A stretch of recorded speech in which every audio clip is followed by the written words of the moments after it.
해야 되냐면 뭘 중점적으로 공부를 해야 하냐면 일단은 내용을 봐야지 당연히. 그치?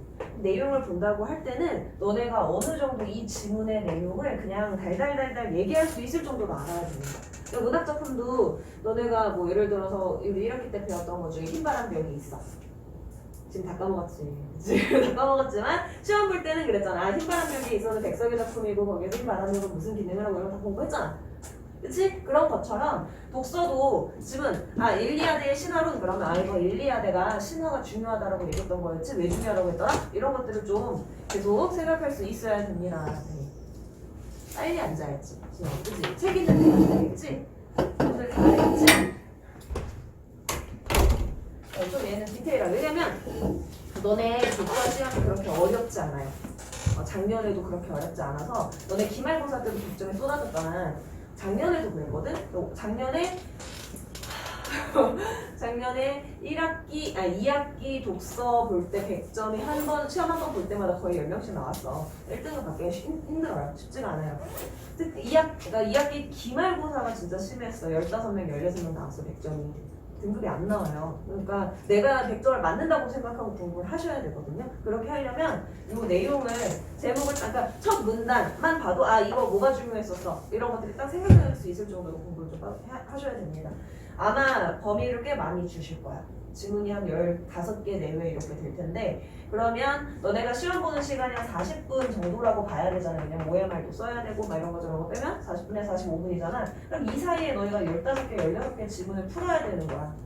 문제는 뭐 한 30개 내외가 되겠지만 문제는 30개 이하겠지만 지문이 이만큼 되기 때문에 각각의 지문에서 나올 수 있는 핵심적인 내용밖에 나올 게 없다. 그러면 내가 많이 미리 공부해 놓으면 놓을수록 당연히 유리할 수밖에 없겠죠. 일단 그렇게 생각을 하셔야 되고요. 그 다음에 두 번째로 선생님들이 출제하기 좋아하는 문제 유형이 뭐냐면 두 가지가 있어. 문제 전개 방식, 서술 방식 같은 거. 이거는 뭐 대조의 방식으로 학제의 견해를 비교하고 있다. 아니면 한계나 문제 상황을 제시해서 해결 방안을 제시하고 또 뭐 이런 것들 있잖아. 그런 것들 1번 하면서 자연스럽게 이거는 공부를 할 수밖에 없는 내용이잖아. 그래서 요거는 기본적으로 가져가야 됩니다. 요게 이제 너네 작년에도 그러니까 비교할 수 있는 대상이 작년밖에 없으니까 그렇게 얘기를 하게 되는 건데 작년에도 요런 문제를 이제 선생님이 내기가 좀 힘든걸 싶으면 이런 거 내는 거야. 그럼 그런 문제의 난이도가 낮아질 수밖에 없어. 근데 올해는 그럼 거기서 조금 변화해서 어려운 문제를 내려고 하시겠지만 이게 가장 기본적인 유형이니까 공부할 때 요거까지 정리 같이 해주셔야 되고요. 그 다음에 더 문제인 거는 이거야. 얘가 최악이야. 너는 이게 왜 중요한지 아직은 모를 수 있는데요. 100점이 15명 쏟아져 나오던 고시험에서 애들이 한 개씩 틀렸어. 그래서부터 일단 애들 100점도 많이 나오고 100점에 막 7, 8명 선생님 100점이야 막 연락이 왔어. 기특하다 막 이랬는데 100점 맞을 줄 알았던 애가 한 개를 틀린 거였어. 너 왜 틀렸니? 그랬더니 어머니를 틀린 다 그래. 그러니까 이게 너무 억울하잖아요. 100점 충분히 100점 맞을 수 있는 건데 어머니 때문에 틀려가지고 너무 억울했거든? 근데 올해도 아마 그럴 거다. 얘보다 얘를 더 많이 내셨어 심지어. 거의 지문 하나당 어휘 문제가 거의 다 들어갔어. 말이 되니? 지문이 15개 이렇게 나오고 12개에서 15개 뭐 이렇게 나오는데 그러면 선생님 실질적으로 내용 가지고 문제 내는 건 굉장히 적었다는 얘기잖아. 작년에 좀 그게 심각했어요. 올해는 아마 그렇게까지는 안 나오겠지만 이 부분에서 너네가 기본적으로 5, 60점은 가져갈 수 있는 상황이 될 수 있으니까 이거 일단 하시고 그다음에 이제 내용적인 걸 보완하는 방향으로 그렇게 공부하셔야 되겠습니다. 그래서 지금 교재를 보시면 교재는 지금 수특 개념 완성을 일단 교재로 드렸어요. 교과서는 나중에 뭐 배우면 그때 말씀해 주시면 맞춰서 또 교재 드릴 거고요. 일단은 수특 개념 완성 모든 13개의 지문을 다 때려 넣었어. 근데 여기서 이제 안 나오는 것도 있겠지? 또 교재 또 드릴 거고요. 아무튼 보시면 뭐가 없다. 본문에 뭐가 아무것도 없다. 그렇죠? 아무것도 없는 이유는 두 가지가 있어요. 첫 번째는 각자 어휘 수준이 다르기 때문에 선생님 수업을 듣고 나서든 듣기 전이든 내가 모르는 어휘는 형광펜을 이용해서 다 표시를 하셨으면 좋겠다라는 뜻이에요. 지금은 시간이 없으니까 내가 미리 표시해 이렇게 얘기 못해요. 오늘은 일단 나갈 거야. 근데 듣다가 내가 설명해주지 않는데 나 이 단어 모르겠어요 싶으면 다 표시하면서 읽으세요. 그래서 끝나고 나서 어떻게 해야 돼? 다 찾아가야 돼. 그냥 쓰는 게 아니라 너네 이제 다 스마트폰 웬만하면 다 쓰잖아. 그러면 네이버에서 찾아요. 네이버에서 이걸 찾잖아? 그러면 단어 뜻도 나오고 밑에 뭐가 나오냐면 용례가 나와요. 용례. 예문이죠. 굉장히 다양한 예문들이 막 쏟아져 나옵니다. 이 단어가 어디에서 쓰였는가 하는 게 나오기 때문에 선생님들이 문제 낼 때도 거기 있는 용례 가지고 내거든? 자기가 문장 만들어내도 요걸 활용해서 내지 자기가 완전히 새롭게 만들지 못해. 왜냐면 뜻을 잘못 쓸 수도 있으니까 사전을 기반해서 어휘 문제를 내니까요. 여러분도 모르는 거 있다면 바로바로 표시하고 집에 가서든 뭐 수업 전이든 이렇게 찾아가지고 오셔야 됩니다. 요거는 테스트에서 굉장히 중점적으로 물어볼 거야. 매주 테스트를 보는데 그때 요런 거 당연히 다 물어보겠지만 요건 안 물어보지? 요런 거 물어보겠지만 얘 신경 써서 낼 거예요. 작년에 내가 너무 피봐가지고 애들 나는 내 수업 들었던 애들 다 100점 맞을 수 있을 거라고 생각했는데 어휘 때문에 하나씩 틀리니까 너무 화가 나더라고. 그래서 요번에는 테스트를 그렇게 좀 해보려고 해요. 여러분들이 그 부분을 좀 신경을 써주시면 좋을 것 같아요. 그렇고 수업 7번 진행한다라고 했는데 7번 중에 최대한 빠르게 진도를 나가보려고 해요. 6번 동안 진도 나가고 마지막 수업에서는 정리를 하려고 합니다. 그리고 직보. 그래서 사실상 8번 수업한다고 보시면 돼요. 근데 지금 우리가 2시간씩밖에 수업을 못하는 상황이어가지고 진도를 나갈 수 있을까 싶은 그런 생각도 들 수 있는데 코로나 아니어도 사실 수업은 2시간 해요. 테스트는 항상 30분 걸리기 때문에 큰 무리 없이 진행될 수 있을 거다. 만약에 진도 나가는 게 무리한 상황이다. 본 수업에서 어렵다 그러면 동영상 강의를 제공을 해서 어떻게든 진도 다 맞춰드리니까 걱정하지 마시고요. 그 다음에 오늘 수업 설명할 게 많아. 첫 시간이어가지고 과제 지금 보시면 과제 표지만 보면 돼. 안 열어봐도 돼. 표지에 뭐라고 쓰였냐면 버풀이 기본편 이렇게 쓰여 있어요. 배경에 배경에 버풀이 기본편 이렇게 쓰여 있어요. 그렇다는 거는 치마편도 있다는 얘기예요. 그렇죠? 기본편도 변형 문제고 심화편도 변형 문제인데 기본편은 그냥 사실 시중에서 너네가 돈 내면 할 수 있는 문제들이야. 네, 그걸 선생님이 조금 더 많이 가지고 있을 뿐이야. 그래서 그런 좀 기본적으로 남들 다 풀 수 있는 문제. 요거는 뭐겠어? 남들은 못 푸는 문제. 선생님이 따로 만드는 문제. 그래서 이렇게 2단계를 줄 거예요. 진도 어느 정도 나갔다 싶었을 때 얘를 순서대로 조금씩 나눠줄 거예요. 그렇게 해야 나중에 6주, 7주차 됐을 때 앞에 내용 다 까먹는 일이 없어져. 그렇게 해가지고 너네가 진도 쭉 그냥 선생님 시키는 거 쭉 따라오면 최소한 3번은 볼 수 있게끔 그렇게 해드릴 겁니다. 3번은 봐야 머리에 뭐가 남으니까. 그리고 너네가 추가적으로 좀 더 해서 4번, 5번 보면 더 완벽하게 공부를 할 수 있고요. 너네 학교 독서 시험이 엄청 어렵게 나오지는 않는데 그렇기 때문에 오히려 등급 따기 어려울 수 있다는 거, 이건 꼼꼼하게 공부해야 된다는 거, 그거는 좀 기억해 주시면 좋을 것 같아요. 자, 오늘 진도 나가보겠습니다. 엘리아 내일 신화로 봅시다. 그냥 순서대로 갑니다.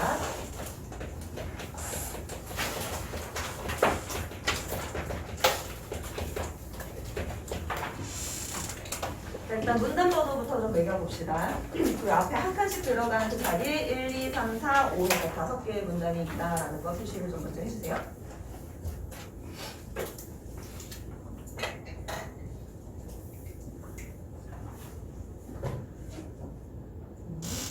아까 얘기했다시피 이제 어휘를 이제 중간중간 모르는 게 낫다 싶을 때 형광펜이든 뭐 빨간색 펜이든 뭐든지 가지고 표시를 하면서 따라오시면 되겠고요.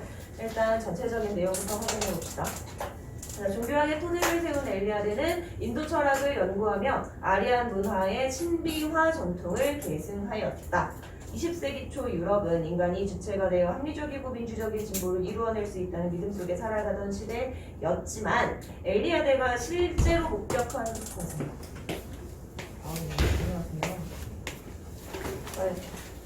잠시만.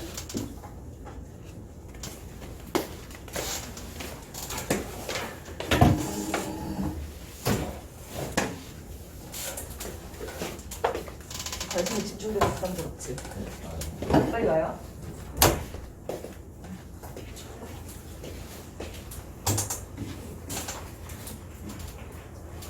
어디까지 건지 까먹었잖아. 1문단 중간에. 하지만 엘리아데가 실제로 목도한 것은 전체주의와 1, 2차 세계의 비합리적인 폭력 그리고 그로 인한 인간의 존엄성 상실이었다.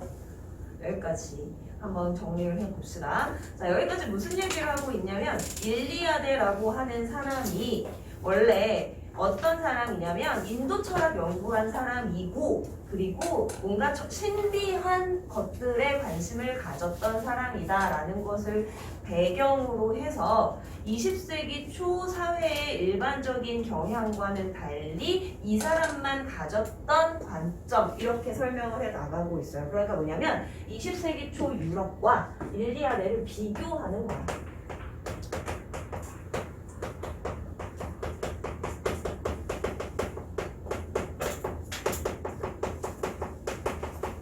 일반적인 20세기 초에 유럽에서 사람들이 어떤 생각을 하면서 살아갔느냐 하는 걸 보면 뭐라고 했냐면 인간이라고 하는 것은 주체적인 존재로서 인간이 주체적인 존재로서 합리적이고 민주적인 진보를 할 수 있다라고 하는 믿음을 갖고 사는 것이 일반적인 경향이었다. 그런데 일리아데는 하면서 사실은 제목이 일리아데의 신화론이니까 이 사람의 관점이 더 중요한 게 되겠지. 자, 일리아데는 뭐라고 생각했느냐가 이제 나올 거야. 근데 그것에 대해서 얘가 왜 그런 생각을 하게 되었냐 하는 배경이 설명되고 있어요. 일리아데가 왜 20세기 초 일반적인 그 경향성에 반대되는 또는 다른 그런 관점을 제시하게 되는가 하는 배경을 제시해주는데 그게 여기 있는 거야. 봐봐. 실제로 목도한 것은 무엇이었다? 전체주의. 그 다음에 1, 2차 세계대전으로 인해서 사람들이 비합리적으로 폭력을 가하는 상황. 그리고 그것으로 인해서 사람들이 인간의 존엄성을 상실하게 되었다라고 하는 것. 전체주의. 비합리적 폭력.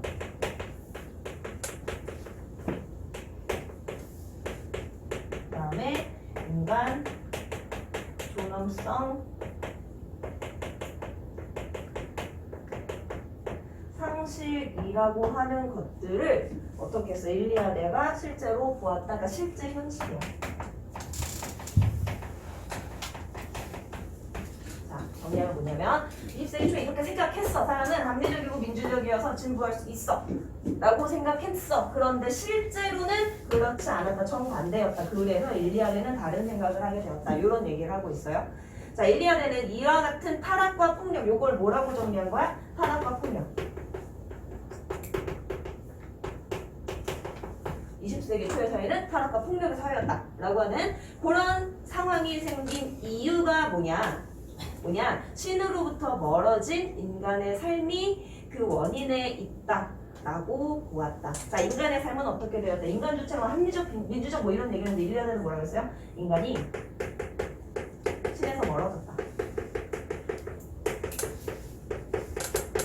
이것이 원인이 되어서 이러한 결과를 낳게 되었다라고 생각했대요.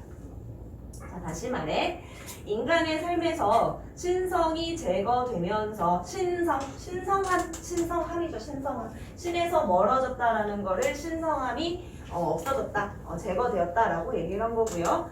그래서 인간 존재의 그 존엄함을 상실하게 되었다는 것입니다. 자, 일리아데는 인간의 존엄함을 회복하기 위해 신화적이고 원초적 세계에 다시 주목해야 한다고 보았다. 지금 일리아데라고 하는 사람이 어떤 주장을 했는지에 대해서 설명하는 걸 목적으로 하는 글이기 때문에 이 사람이 왜 이런 생각을 하게 되었는가에 대한 설명을 1문단에서 먼저 해준 거야. 자, 그러면서 이걸 결국 뭐라고 생각했냐면 노란색으로 쓸 거 문제 상황이라고 부르는 문제 상황. 그럼 어떻게 해야 돼? 이거 해결해야지. 해결 방안을 뭐로 제시한 거야? 해결 방안으로 제시한 게 뭐예요? 신화적이고 원초적인 세계의 회복하는 거. 신화적이고 원초적 세계를 다시 우리가 돌아가는 것, 회귀하는 것, 회복하는 것, 그것으로 돌아가는 것 이런 것들이 필요하다. 이렇게 얘기했어. 사실은 이 글의 전체적인 주제가 1문 안에 다 들어가 있는 상황이에요. 그러면 이 사람의 구체적인 얘기. 왜 우리가 이걸 해결해야 되는 건 알겠어. 근데 사람들이 폭력적이고 막 인간의 존엄성을 상실하고 문제 알겠어. 그런데 그거 어떻게 해결한다고? 왜 신화적이고 원초적인 세계에 관심을 둬서 해결해야 하지? 라는 거에 대해서 이제 설명을 해가는 거야. 이 문장부터. 봅시다. 자, 일리아데는 이성적 사고를 중시했던 그리스 철학자들이 신화를 해석하는 방식을 거부했어요. 자, 그럼 여기서도 지금 뭐가 나오고 있냐면 대조되는 관점이 나오는 거지. 그리스 철학자들이랑 일리아데가 서로 반대되는 관점을 가졌다라는 거야. 뭐에 대해서? 신화에 대해서. 자, 그리스 철학자들이 합리성과 역사에 대립되는 의미로 신화를 해석하면서 신화를 실제할 수 없는 것으로 이해한 것과 달리. 일단 여기까지. 자, 그리스의 철학자들이 신화에 대해서 어떻게 봤는지부터 일단 정리해 볼게요. 신화라고 하는 거에 대해서 그리스 철학자들은 뭐라고 생각했어? 이 사람들 일단 이성적인 사람들. 머리로서 우리가 딱 파악할 수 있는 거, 객관적인 거, 뭐 근거가 있어서 관찰할 수 있는 거 이런 것들을 굉장히 중요하게 생각을 했기 때문에 신화라고 하는 것을 뭐라고 생각했어? 실제할 수 없는 것.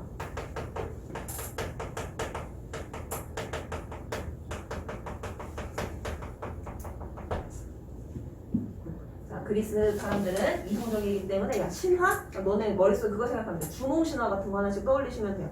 야 아래서 깨어나는 게 가능해? 야 9살에 활을 전 세계에서 잘 쏘는 게 가능해? 뭐 가능할 수 있지 않을까? 근데 우리나라는 주몽의 민족이잖아. 어쨌든 그런 것들을 생각하는 거지. 말도 안 돼 라고 생각하는 게 그리스 철학자들의 관점이었어요. 그러니까 합리성 이런 것들을 너무 중요하게 생각했기 때문에. 그런데 그것과 달리 라고 했으니까 역시 어떻게 돼? 이렇게 반대되는 관점이죠. 일리아데는 이 사람은 신화에 대해서 어떻게 생각했냐면 신화를 참된 이야기, 신성하고 모범적이고 중요하기 때문에 귀중한 이야기, 그래서 실제하는 사실, 인간에게 모범이 되고 의미와 가치를 부여해 줄 수 있는 것. 신화에 대한 거 너무 많은 얘기가 나오는데 참된 이야기, 실제하는 이야기, 그 다음에 신성하고 모범적이고 중요하고 가치 있고 등등. 그래서 인간의 삶에 대해서도 어떻게 할 수 있냐? 가치와 의미를 부여할 수 있다.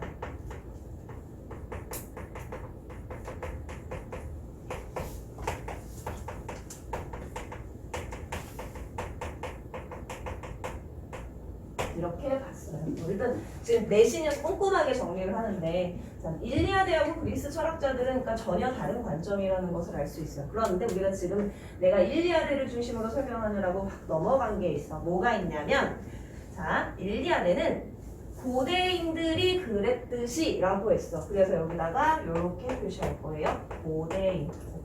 그냥 이퀄 고대인. 옛날 사람.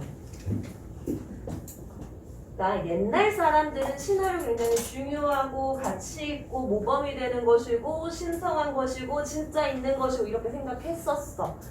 그러니까 고대인의 삶과 그리스 철학자 또는 20세기 초반의 생각이 달랐다. 이런 관점으로도 정리가 될 수 있겠죠. 우리는 그러니까 크게 두 축으로 나누는 거야. 일리아데랑 고대인들 한 편으로 만들어 놓고 그리스 철학자나 아니면 이제 현대의 웬만한 사람들의 관점 이렇게 해서 두 개를 대비해서 이해를 하시면 됩니다.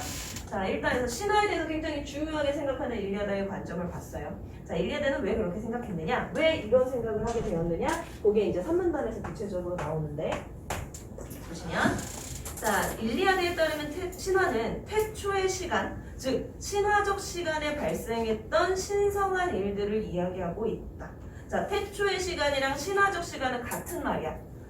처음 우리의 이 세계가 생겨났던 그런 시간 같은 말을 이렇게 표현을 해놓은 거고요. 어쨌든 신성한 일들에 대한 이야기를 하고 있다. 자, 신화는 뭐다? 태초.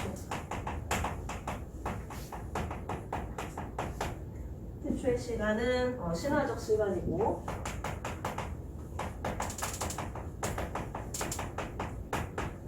이때 일어났던 신성한 일들 기록한 것이다. 이렇게 생각하는 게 이제 일리아드의 관점이고요. 신화는 초자연적 존재의 행위를 통해서 우주와 각각의 사물들, 인간의 행위, 그리고 제도 등이 어떻게 존재하게 되었는지를 설명한다. 요것도 같은 얘기야. 같은 얘기인데 다르게 표현한 거야. 태초의 시간에 신성한 일들을 기록했다, 이야기한다 라고 하는 건 무슨 얘기냐면 초월적인, 초자연적인 초자연적인 존재의 행위라고 하는 거는 뭐 이런 거예요. 태초에 신이 계셔서 태초에 신이 있어서 또는 주몽의 아버지는 누구고 막 이런 초월적인 존재들을 얘기하는 거고 그런 자연적이고 초월적인 존재들이 어떠어떠한 일들을 했다라는 걸 통해서 모든 것의 존재를 설명하는 것이 신화다라고 왔습니다. 자, 역사적 시간 속의 인간 존재는 신화적 사건의 결과이다. 라고 해서 너무 어려운 말들이 계속 나오는데 자, 봐봐. 역사적 시간이라고 하는 표현이 나왔어요. 얘하고 지금 비슷한 표현이 뭐가 있냐면 여기 이제 신화적 시간이라는 표현이 있지. 역사적 시간과 신화적 시간은 같은 개념일까 다른 개념일까? 다르겠죠. 그렇죠? 달라요. 그러니까 얘는 이렇게 비교가 되는 거야. 완전히 대조가 아니더라도 어쨌든 차이가 있다라는 표시로 보시면 돼요. 그러니까 신화는 신화적 시간에 대한 거야. 그런데 인간이라고 하는 존재는 어디에 있어? 역사적 시간 속에서 살아가고 있어. 그러니까 구분이 되는 거야. 역사적인 시간은 우리가 실제로 존재하는 이 시간을 표현하는 거라고 보시면 돼요. 그 속에서 인간 존재는 신화적 사건의 인간 존재는 신화적 사건의 결과이다 라고 했어. 자, 그러면 어떻게 되는 거야? 역사적 시간이 이렇게 쭉 흘러가고 있는 거야. 이게 역사적 시간이야. 그러면 인간이라고 하는 거는 유한하잖아요. 유한한 존재잖아. 그치? 이때 인간이 있을 수 있고 있을 수 있고 있을 수 있겠지. 그치? 근데 얘네가 영원히 살지는 못하잖아. 그러면 이 앞에 역사적 시간 이전에 태초에 신화적인 시간이 있을 거고 그 신화적인 시간에서부터 발생한 모든 것들에 일어난 존재 이런 것들이 쭉 지속되어 오는 것이 이제 역사적 시간이 될 거고 사람은 그 사이에 살아가고 하면서 경험이 누적되어 온 결과 이렇게 생각하는 거야. 지금 표현이 좀 어려우니까 이해를 한번 하고 가는 거예요. 신화적 시간은 태초의 시간이니까 이 앞에 시간이야. 즉 여기에서 신화적 사건이 일어나겠지. 막 주몽이 나라를 건설한다든지 하는 일들이 일어날 거야. 그런 것들이 나라가 고구려 세워졌다. 그럼 그 이후로 역사적인 시간이 도래하겠죠. 계속 시간이 흘러가니까. 그치? 그 속에서 사람들이 나고 죽고 하는 그런 결과적인 존재다. 이렇게 얘기를 한 거야. 그럼 뭐가 중요한 거야? 이 사람 입장에서는 태초의 것이 중요한 거지. 이게 없으면 이것도 없는 거니까. 그런 관점으로 보시면 돼요. 쭉 볼 거야. 계속 볼 건데 일단 이렇게 이해하고 가보자. 자, 그래서 역사적 그래서 고대 사회의 인간은 그게 누구야? 고대인이야. 고대 사회의 인간은 신화적 사건을 기억할 뿐 아니라 그것을 주기적으로 재현해야 한다고 생각하였다가 나오는 거죠. 고대인들 어떻겠다. 그래서 고대인들은 신화적 사건을 기억하기도 하고 거기에 더해서 재현도 해야 한다라고 한 거. 왜냐면 이 신화적 사건은 아주 옛날에 일어난 일일 테니까 그것이 이제 머릿속에서 지워질 수 있잖아요. 그치? 그리고 그냥 기억만 된다라고 하는 것은 정말 말도 안 되는 옛날 이야기로 치부될 수 있기 때문에 그것을 이쯤에서 한 번 더 계속 사람들한테 일깨워주는 거지. 야, 우리나라가 어떻게 생겼는 줄 알아? 이런 것들을 보여주는 거지.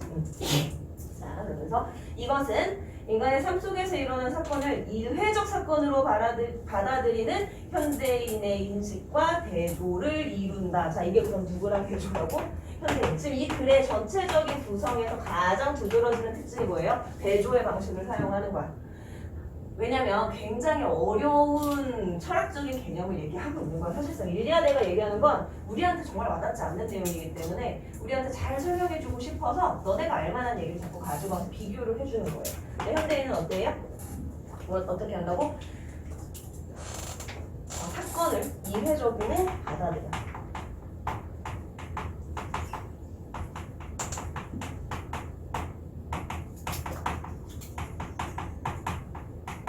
근데 엄청 중요한 건 아니야 이거는. 이건 엄청 중요한 건 아니야. 그냥 좀 곁다리 내용 정도예요. 여러분이 여기서 잘 봐야 되는 거는 고대인들이 신화적 사건을 어떻게 했다는 거 재현했다라고 하는 게 중요한 거야. 그러니까 신화적 사건을 잊지 않고 그것을 계속 되새기고자 했다라는 것이 자, 그래서 고대 사회의 인간은 처음에 일어났던 일 그게 뭐야? 신화적 사건, 그렇죠? 처음에 일어났던 이 신화적 사건, 처음에 일어났던 일 같은 표현이니까.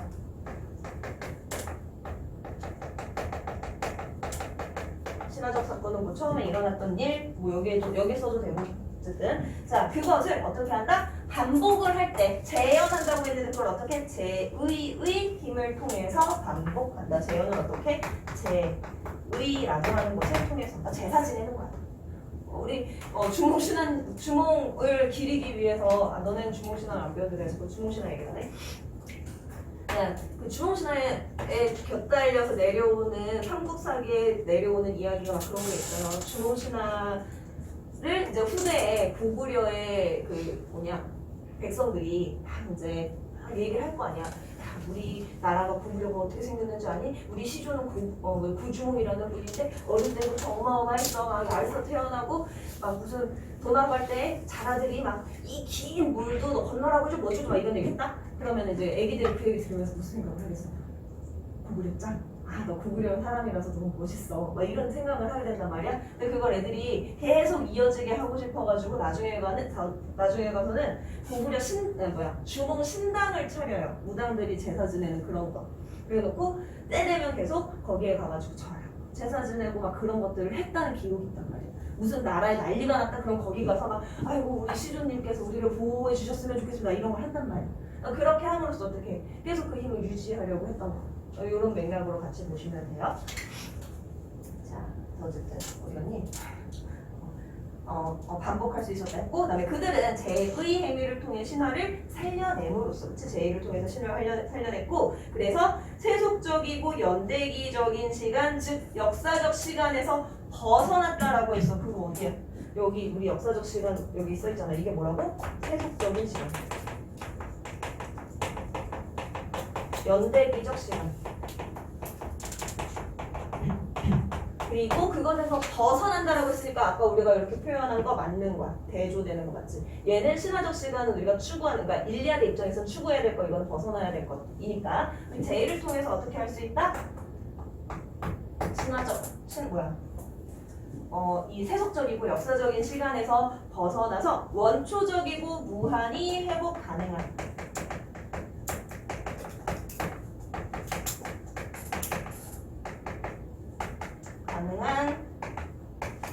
신성한 시간. 이게 결국 뭐야? 신화적 시간이야.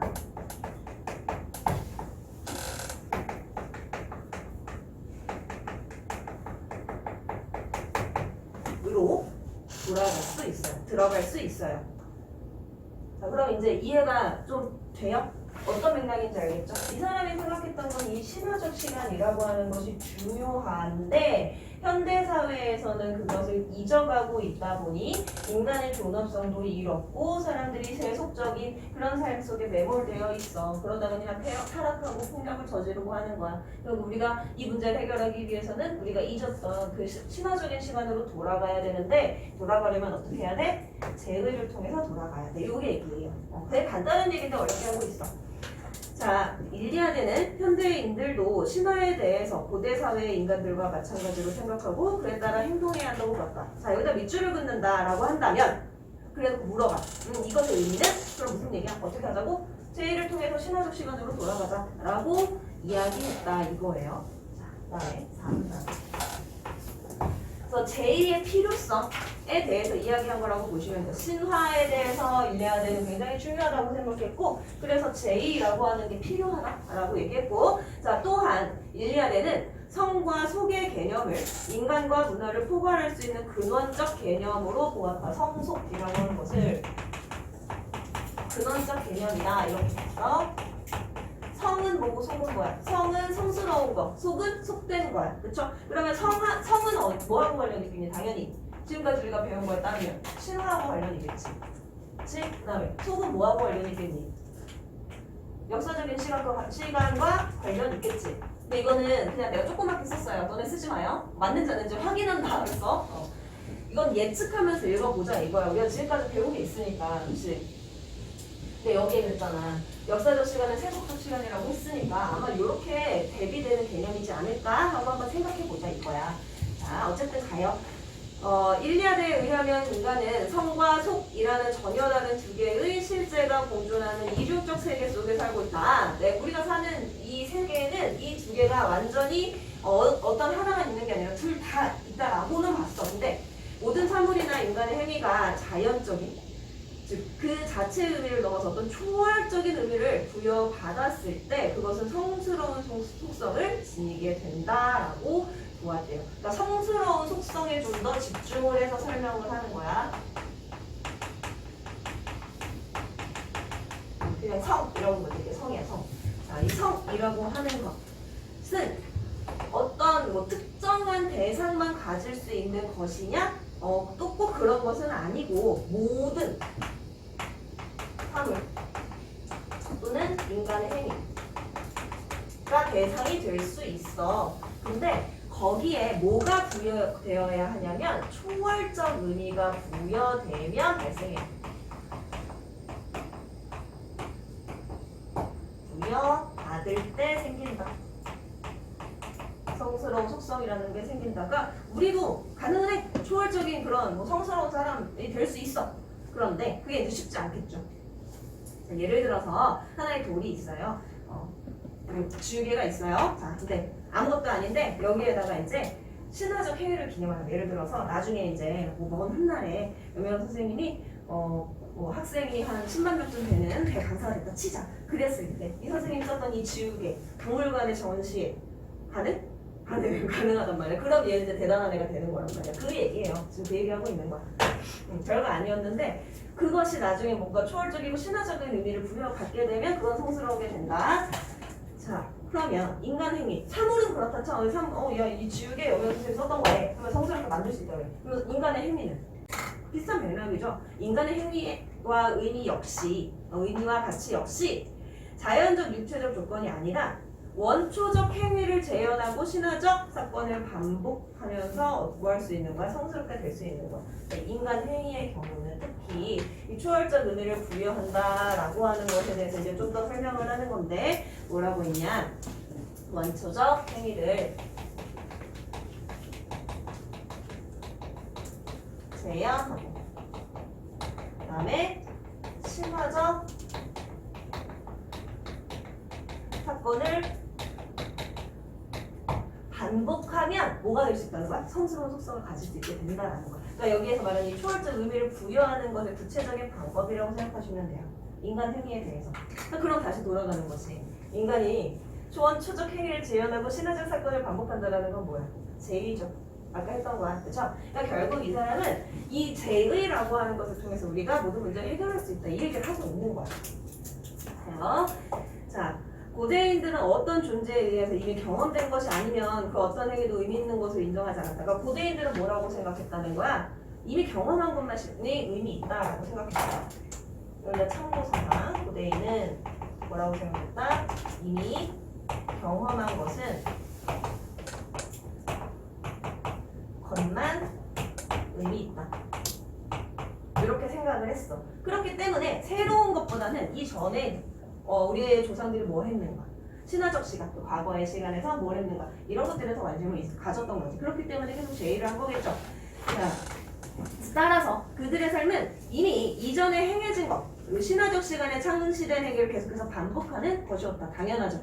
이 앞에 있는 게 중요한 거니까 먼저 누군가가 해서 의미값을 가진 그런 경험들, 그런 것들만 계속 반복한 거야. 자, 고대 세계에서는 사냥이나 농경, 유희나 투쟁 등 의미를 지닌 모든 행위는 성, 즉 거룩함에 참여하고 있는 제의적 행위였고 자, 이런 것들이 현대사회에 이르러서는 어떻게 되었어요? 성스러움이 박탈되면서 속된 것만 남게 되었다라고 고대인과 현대인이 다시 어떻게 됐니? 대조되고 있지. 그러니까 이 사람들은 이 의미 있는 행위를 계속해서 반복해. 그러면 거룩함에 막 참여해. 근데 현대인들은 어때요? 속만 남았지. 왜? 현대인은 뭐 하니까? 제일 하지 않으니까. 요거 우리 산문단에서 했던 거에서 이제 구체적인 반복이라고 생각하시면 됩니다. 자, 고대인들은 이미 경험된 것만 의미 있다라고 했고 그 의미 있는 것들은 결국 뭐다? 거룩함에 참여하는 그런 제의라고 봤기 때문에 그것을 계속해서 한 거야. 제의를 계속 반복을 한 거야. 성스러움을 획득하기 위해서는. 현대는 그렇지 않아. 그렇다는 것은 무슨 얘기냐? 문제야. 문제야. 우리 1문단에서 얘기했던 문제의식이 여기 다시 한번 나오는 거예요. 봐봐요. 1문단에서 뭐라고 했어? 문제 상황이 뭐라 그랬지? 사람들이 어떻게 됐어? 타락했어. 또는 뭐 인간의 존엄성을 상실했어. 아니면 비합리적인 폭력을 가하고 있어. 이런 것들, 이런 문제가 생겼어. 이건 결국 뭐라는 거예요? 속이라는 거야. 속된 그런 삶이다 라는 거지. 이렇게 설명할 수 있는 거죠. 그럼 어떻게 해결해야 돼? 우리 이미 답을 알고 있어요. 성스러움을 회복하면서. 성스러움은 어떻게 회복해? 신화적 사건을 재현해서, 즉 제의를 통해서 이렇게 가는 거야. 자, 5문단 가요. 왜냐면은 아직도 고대인과 비슷한 삶의 양식을 보이면서 살아가는 사람들이 원형적이지 않은 시간, 즉 역사적 시간에 대한 강한 거부를 보이고 있다는 사실에 주목했는데 원형적이지 않은 시간이 뭐라고? 역사적 시간에 여기다 또 붙여야지. 원형적이지 않은 시간.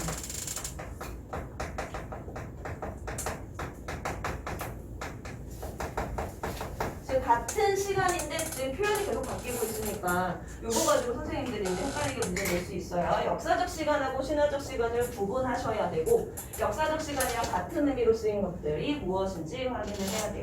어쨌든 옛날 고대인들처럼 살아간다는 건 뭐야? 계속 제의하는 거야. 계속 그때 되면은 제사 지내고 하늘에 천도를 지내고 이런 거 하는 사람들. 그런 사람들은 지금 역사적인 시간이라고 하는 거에 거부를 가진다는 거예요. 자, 근데 그것은 단순히 미래의 발전을 거부하려는 것이 아니라 인간 실존이 초월성을 결여한 상황에 대해서 거부하는 것이고 그것이 곧 속에 대한 거부라고 볼 수 있다. 속은 뭐다 그러면 여기에서 지금 5문단 그냥 여기다 같이 할게요. 속에 대한 거니까 여기다가 쓸게요. 속은 뭐다? 성스러운 건 우리가 했고 속은 뭐다? 여기서 얘기하는 바에 따르면 인간 실존이 초월성을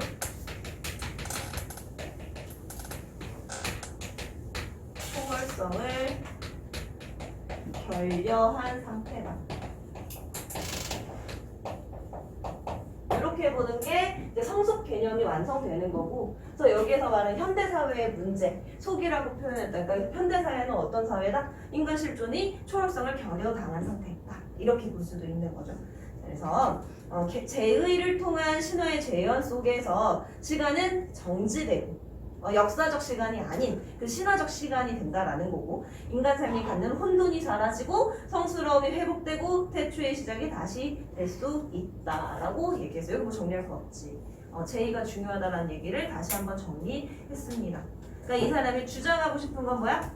우리의 현대사회 문제를 해결하려면 제의를 통해서 그 역사적 시간을 벗어나야 한다. 우리가 속된 것에서 벗어나야 한다라고 하는 것이었어요. 그래서 이 지문을 나중에 떠올릴 때 여러분 머릿속에는 이 정도는 기억이 나야 돼요. 뭐가 기억나야 되냐면 지금 현대사회에는 뭐가 있어? 문제가 있고 그것을 해결하기 위해서는 신화적이고 원초적인 세계로 복귀해야 되는데 그렇게 하려면 뭐가 필요해? 제의를 통해서 회복할 수 있어. 제의는 과거에 그 신화적인 사건을 재현하는 것을 말해. 요 정도는 일단 머릿속에 떠올랐으면 좋겠어요.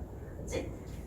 자, 그러면 뒤로 넘어가시면요. 지문 정보 플러스 하면서 이제 이 지문에 대한 것들을 간략하게 정리한 내용이 있습니다. 그렇죠? 내가 지금 너네 머릿속에 이거 남았으면 좋겠어 라고 한 내용을 정리해 둔 건데 표가 조금 이제 난해할 수 있어서 같이 좀 볼게요. 봐봐. 자, 일리아드가 신화에 주목하게 된 과정을 한번 보시면, 아이고, 보시면 일리아드가 신화에 주목하게 된 과정을 보시면 20세기 초 유럽의 모습 그리고 그것을 통해서 가진 생각 이런 방향으로 가고 있죠. 요 옆에다가 이렇게 좀 쓸게요. 그 옆에다가 똑같은 내용인데 이게 조금 더 나을 것 같아요. 현대 사회에 문제가 있어요.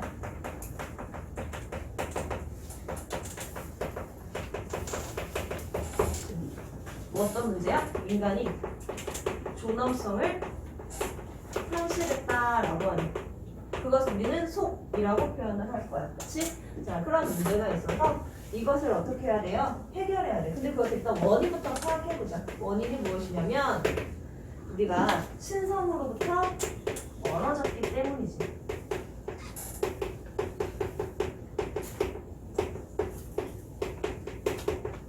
그러니까 여기 또 이제 속이랑 연결이 되죠. 그러니까 이걸 어떻게 해결해야 된다? 신성으로 다시 가면 되지. 신화적이고 원초적인 세계에 주목해서 제의라고 하는 것을 통해 우리가 이 문제를 극복할 수 있다. 제의를 함으로써 뭘 습득할 수 있게 되냐면 성이라고 하는 것을 회복할 수 있게 된다. 그치? 속에서 벗어난 성으로 가야 한다. 이런 맥락으로 볼 수 있습니다. 그래서 이번에 성과 속에 대한 엘리아드의 견해도 정리를 해두고 거야. 이 흐름으로 다시 한번 보시면 돼요. 내용은 뭐 새로운 건 아니고 정리를 해놓은 거니까. 그러면 우리 6쪽에 내용 확인 문제가 5개 있어요. 요거 하고서 정리하고 넘어갈게요. 일단 한번 풀어보세요.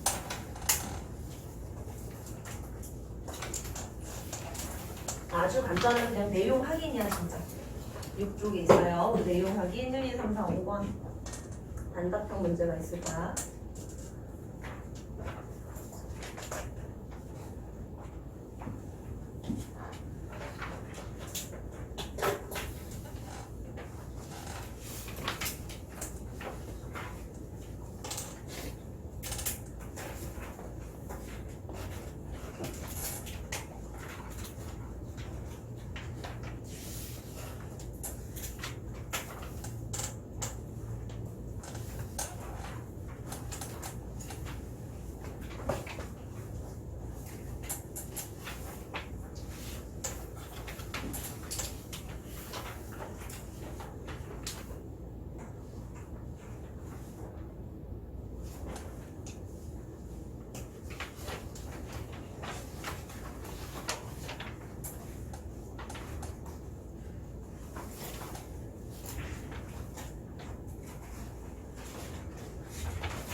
그러니까 1번 자 엘리아드는 인간의 존엄성 상실의 원인이 어디에 있다고 물었어요. 여기 신성으로부터 멀어진 것이 원인이라고 했죠. 그치?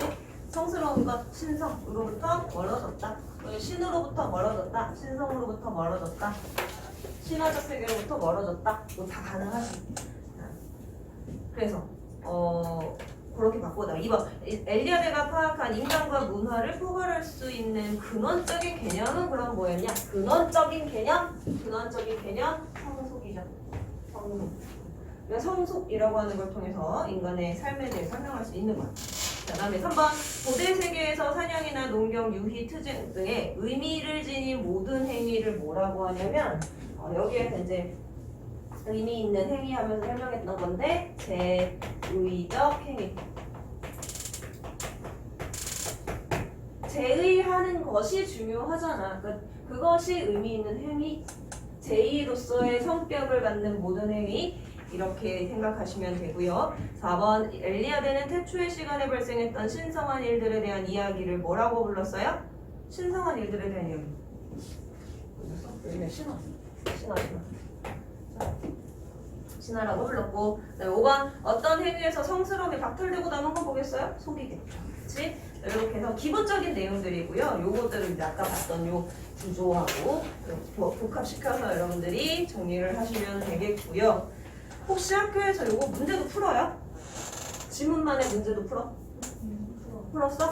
여기 있는 문제는 그냥 EBS 문제 그대로거든요. 변형 문제 아니니까 요거는 안 풀어드립니다. 안 풀어줄 거야. 혹시 학교에서 설명해 주신 게 이해가 안 돼? 그럼 질문을 해. 알았지? 그렇게 하시고요. 약간 애매해서 지금 잠깐 쉴게요.